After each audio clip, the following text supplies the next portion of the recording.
Halo teman-teman, jumpa lagi bersama saya Anissa Matena di channel Jasumba. Teman-teman, saya akan menceritakan bagaimana proses saya berjuang terhadap hidup. Karena hidup adalah perjuangan. Ah, ada sebuah firman mengatakan bahwa, "Hai kamu orang yang pemalas, pergi ke semut dan lihat mereka bekerja. Mereka bekerja sama-sama untuk mencari uh, makanan di musim panas, lalu ketika di musim dingin, makanan yang sudah terkumpul itu mereka uh, makan lalu bersenang-senang di masa penghujan." Jadi di sini saya menceritakan tentang pribadi saya. Jadi saya terlahir dari ayah saya Yosef Ledetena dan ibu saya Margareta Kondikaba. Jadi ayah saya Yosef Ledetena adalah seorang uh, pegawai negeri sipil bagian pertanian, sedangkan ibu saya adalah seorang wira swasta. Seperti itu. Jadi uh, ayah saya selalu mengajarkan saya, mendidik saya dengan sangat keras untuk uh, bekerja, bekerja yang istilahnya tidak mengenal lelah, harus bekerja terus. Namanya saya juga kan waktu itu masa dimana saya beranjak remaja, jadi saya sangat melawan. Saya bilang kerja ini seperti saya disiksa, ini saya bilang gitu. Jadi saya dulu itu orangnya sangat melawan terhadap orang tua. Tapi ayah saya mengatakan bahwa begini, "Saya kasih sekolah sama kamu supaya ke depan kamu bisa menjadi seorang yang berguna, menjadi seorang seperti ayah saya, yaitu bisa PNS begitu." Jadi saya di masa itu dituntut harus belajar seperti itu. Berbeda dengan ibu saya.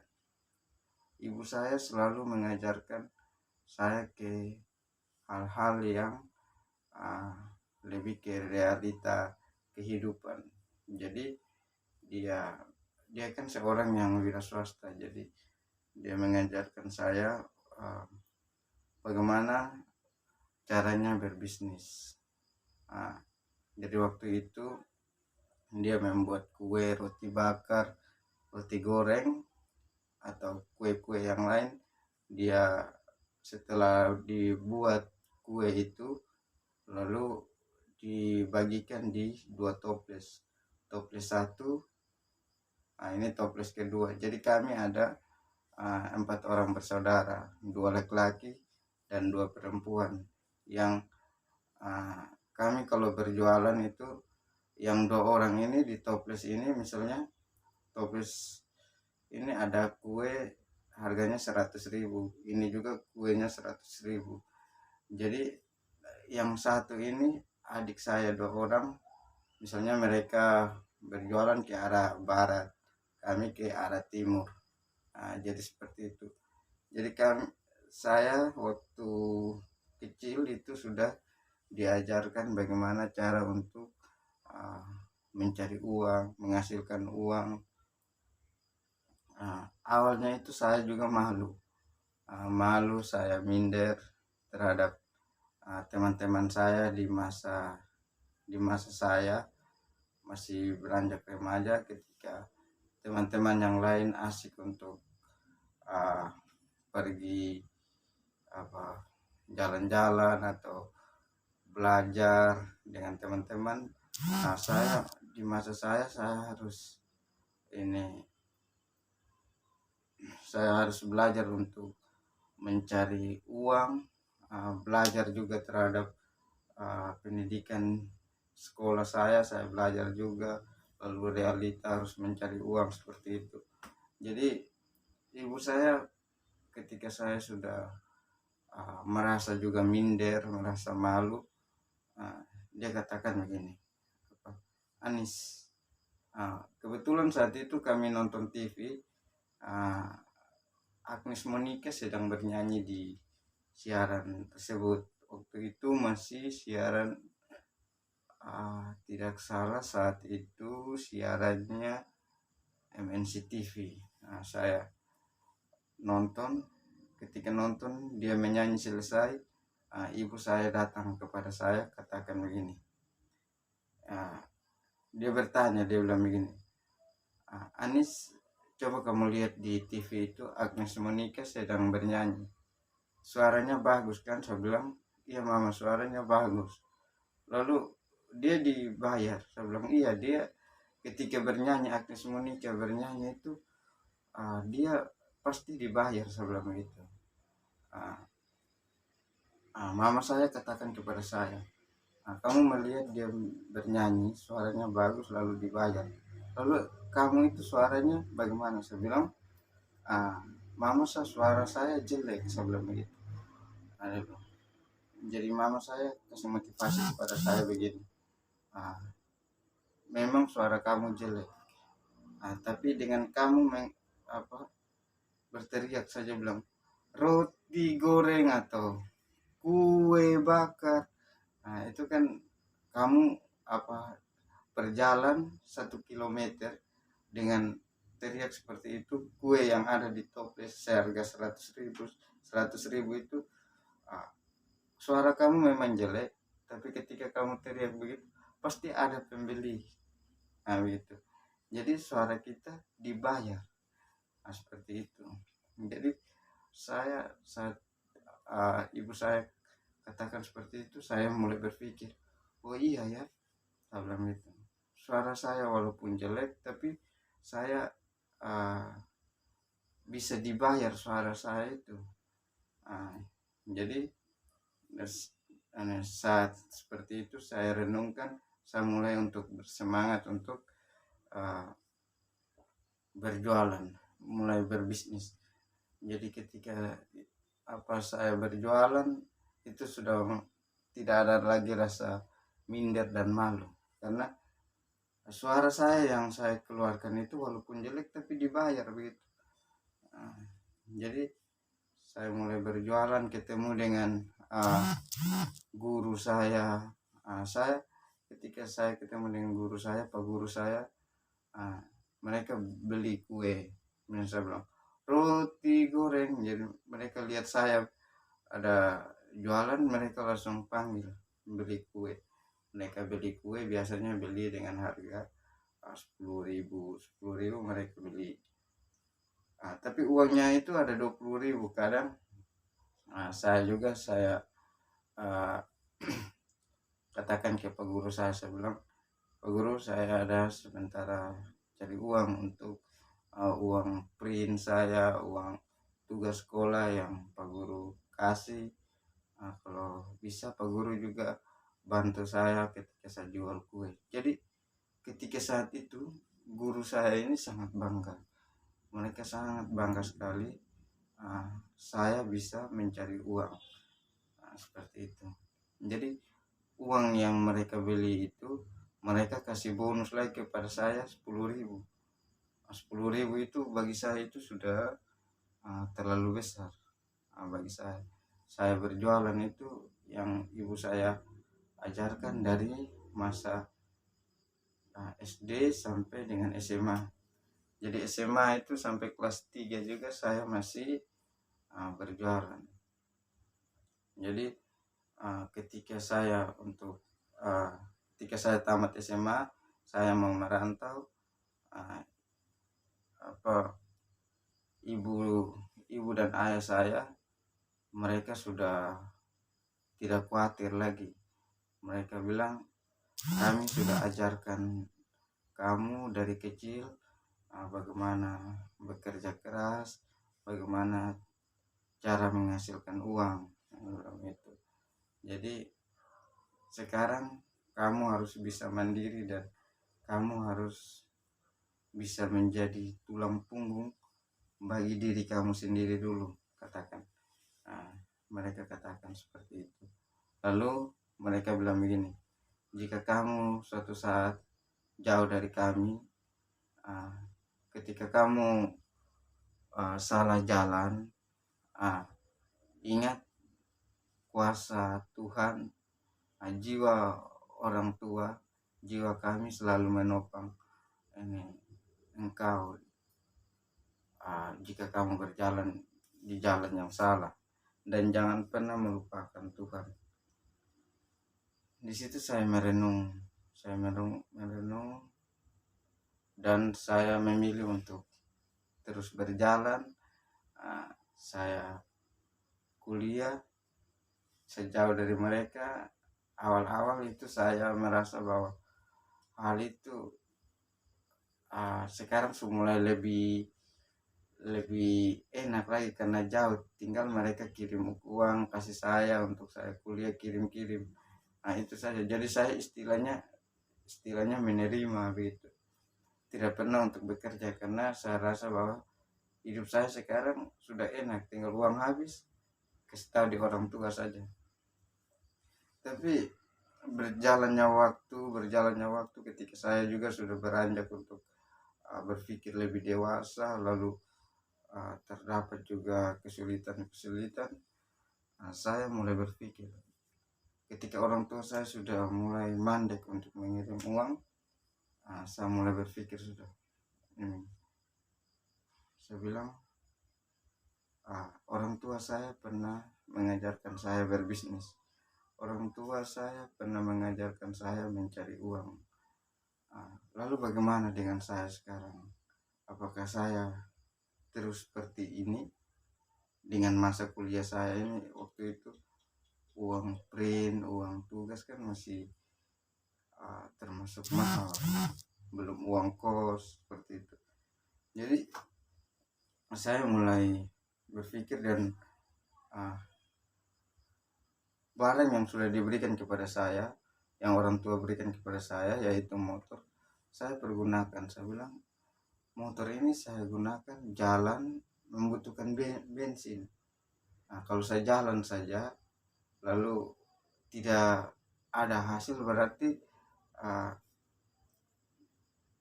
sama saja saya merugikan orang tua saya, dan saya sudah besar seperti ini tidak bisa melakukan apa-apa. Saya berpikir saat itu. Jadi saya mulai untuk ojek. Saya bilang, Tuhan, ini pekerjaan saya mulai bekerja mencari uang, saya membantu kuliah saya. Tuhan tolong saya di jalan supaya saya tidak terjadi apa-apa, saya bilang gitu. Saya berdoa, langsung mulai itu saya mulai ojek. Tapi sebelum ojek itu saya pernah juga kerja proyek, ikut proyek selama dari jam 6 pagi sampai dengan jam 6 sore. Saya kerja itu hanya mendapatkan upah sebesar 50.000, sedangkan saya harus mengangkat batu, semen, pasir, angkat pokoknya segala macam barang berat itu saya harus kerjakan. Dan saya kerjakan saat itu satu setengah hari saya kerjakan. Akhirnya saya sakit dan saya berhenti, dan uang yang saya dapatkan itu 75.000 itu saya gunakan untuk beli obat. Jadi tenaga saya yang satu setengah hari saya kerjakan untuk beli obat. Saya mulai berpikir, ini kerja sangat berat. Saya mulai untuk ojek. Jadi ketika saya ojek yang mendapatkan penghasilan, ya bisa untuk memenuhi kehidupan sehari-hari saya, dan bisa memenuhi fotokopi saya, terus tugas-tugas saya bisa saya selesaikan dengan hasil tersebut. Jadi saat itu saya mulai untuk tidak meminta uang lagi kepada orang tua. Saya mulai untuk mandiri. Jadi saya sangat bangga karena apa yang diajarkan oleh orang tua saya, dia terjadi di realita kehidupan saya ketika saya sudah beranjak dewasa. Artinya ketika mereka mengirimkan uang, saya tidak pernah tahu bagaimana cara mereka menghasilkan uang untuk kirim kepada saya. Ketika saya tahu juga bagaimana susahnya mencari uang, ah, saya mulai untuk ah, merenung. Saya juga menangis ketika jauh saya tidak melihat orang tua saya, mereka punya pekerjaan sekarang bagaimana, usianya sudah berapa, raut mukanya seperti apa, saya sudah tidak tahu. Jadi saya mulai untuk berpikir dan saya mulai mengatakan kepada diri saya bahwa Anis, orang tua semakin tua dan kamu sekarang beranjak ke arah menjadi orang tua juga. Apakah kamu harus seperti ini terus? Jadi saya mulai berpikir, apapun yang saya kerjakan, yang penting kalau itu halal, saya kerjakan. Saya bilang begitu. Jadi puji Tuhan juga sampai sekarang saya bisa bertahan, sampai saya bertahan di Sumba, tinggal di Sumba. Saya bangga karena saya bisa untuk mandiri, bisa menciptakan lapangan kerja. Saya juga pernah di sini menjual nasi bungkus, menjual keliling. Pernah juga saya jual kopi, seperti itu di Sumatera Barat Daya ini. Jadi bisnis sangat bermanfaat ketika orang tua saya mengajarkan saya. Jadi saya sangat senang dan bangga karena hidup ini adalah suatu proses perjuangan yang sangat panjang. Dulu saya sekolah, saya bilang kalau sampai di masa SMA ke kuliah pasti hidup itu enak, bahagia, karena masa kuliah itu jauh dengan orang tua, saya bilang begitu, senang-senang dengan teman-teman.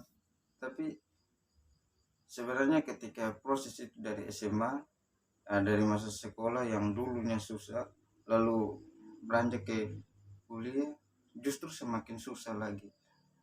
Kuliah saya mulai berpikir lagi, coba cepat saya selesai kuliah, saya bisa bekerja. Namun ketika saya sudah tamat kuliah, justru lebih susah lagi kehidupan realita. Ketika tamat, kita mulai berproses untuk mencari kerja dengan ilmu yang kita miliki, kemampuan. Lalu lowongan kerja ini sangat susah. Jadi mulai saya berpikir bahwa hidup itu sangat susah. Ketika kamu di masa sekarang merasakan kesenangan, ke depan masih ada juga masa susah. Lalu bisa juga hari ini susah, ke depan pasti juga ada masa untuk senang juga. Yang penting kita hidup itu selalu berjuang, bekerja keras, seperti itu teman-teman. Hidup itu harus berjuang, jangan pantang menyerah, jangan putus asa, apalagi mengambil langkah untuk bunuh diri. Itu tidak boleh, karena Tuhan menciptakan kita lewat orang tua kita hadir di dunia ini mempunyai maksud dan tujuan. Tuhan sudah merencanakan kita hidup di dunia ini. Tuhan tidak pernah merencanakan hal yang buruk terhadap hidup kita. Dia selalu merencanakan hal yang baik kepada kita, umat manusia. Semua itu tergantung baliknya kepada kita, bagaimana untuk hidup terus berproses dan berjuang. karena kita di dunia ini hidupnya hanya sementara, di dunia ini hanya fana. Kita bekerja lalu jangan lupa juga untuk saling membantu sesama kita, membantu ketika sesama kita susah atau ini memerlukan bantuan kita. Kita harus membantu. Seperti dikatakan bahwa hidup adalah kebahagiaan dan mati adalah kemenangan. Jadi kalau kita hidup membantu sesama, berarti kita hidup adalah untuk menabur perbuatan kita untuk hidup kekal, yaitu di surga bersama para malaikat di surga dan bersama Tuhan Yesus Allah Bapa di surga. Jadi seperti itu teman-teman, semoga pengalaman saya ini dapat bermanfaat. Mohon maaf bila ada kata-kata yang kurang berkenan kepada teman-teman, atau ada kata-kata yang mungkin kurang jelas, kurang dimengerti. Saya mohon maaf, karena saya juga sebagai manusia pasti mempunyai kesalahan. Jadi dari dalam lubuk hati yang paling dalam, saya mohon maaf. Teman-teman, saya sampaikan juga bahwa jangan lupa untuk mendukung channel saya ini dengan cara menekan tombol subscribe, lalu share kepada teman-teman. Semoga video ini bermanfaat bagi teman-teman yang berputus asa, supaya terus berjuang terhadap hidup. Jangan pernah untuk gengsi, malu untuk mencari uang, karena lebih bagus saya bekerja walaupun saya meraba tais sekalipun, atau saya bekerja keras sampai istilah banting tulang, sampai tulang mau patah juga, itu tidak apa-apa. Yang penting satu, jangan mencuri, karena mencuri itu dilarang oleh Tuhan dan dilarang juga oleh hukum yang ada di negeri kita ini. Jika mencuri berarti kita sudah menabur hal yang tidak baik terhadap hidup kita di dunia dan juga hidup kita di akhirat. Jadi hindari itu. Terus berjuang, terus melakukan hal yang baik, membantu sesama kita. Hidup kita akan jaya, hidup kita akan merdeka di dunia maupun akhirat. Terima kasih. Saya Anis Amatena. Saya ucapkan sampai jumpa. Salam hormat saya.